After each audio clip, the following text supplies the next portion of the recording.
హైదరాబాద్లో గట్టి గానబడితే అందరికంటే తిప్పల ఎవరికంటే మూసి నదికి ఇట్రోకు అట్రోకు ఉండేటోళ్ళకే మీదికెళ్ళి వరద నూక్కొచ్చినంటే బస్తీలు మునుగుతాయి, బండ్లు బాసన్లు కొట్టుకోపోతాయి. అంత ఆగమాగం జగన్నాథం. అట్లాని ఆడికెళ్ళి ఇంకొకడికి ఒమ్మందమా అంటే ఏండకెళ్ళి ఉంటున్నోళ్ళాయే ఉత్తగనే పోతారు. ఈ కాంచి గట్ల కావద్దని ఇటు సిటీకి అటు ఆ పబ్లిక్ అక్కడికొచ్చే కార్యం షురు కాబోతుంది. మూసిని ముద్దుగా చేసే కార్యం రేపే శురు అవుతుంది. అనంతగిరి గుట్టలకెళ్ళొచ్చి లంగరౌజు, అత్తాపూరు, జియాగూడ, పురాణాపుల్, చాదర్ఘాట్, ముసారంబాగ్, అంబర్పేట్, ఉప్పల్ ఇట్లా సిటీలో 55 కిలోమీటర్ల పొడుగుతో వారుతుంది.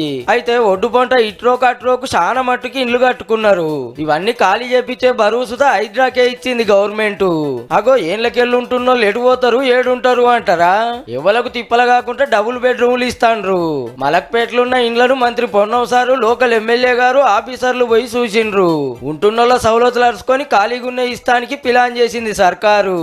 మూసీ ప్రాంతానికి సంబంధించిన పునరావాసం కల్పించే వాళ్ళందరికీ ఇందులో వసతి సౌకర్యం కలుగజేస్తా ఉన్నాం. ఏం తక్కువ 11-12 వేలు ఇండ్లు ఖాళీ చేపియాల్సి వస్తుందట.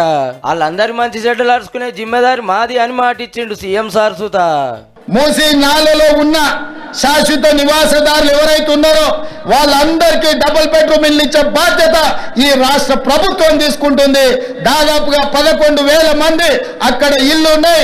లండన్ కు పోయినప్పుడు థేమ్స్ నదిని, దక్షిణ కొరియా పోయినప్పుడు అక్కడి నదిని చూసిండ్రు.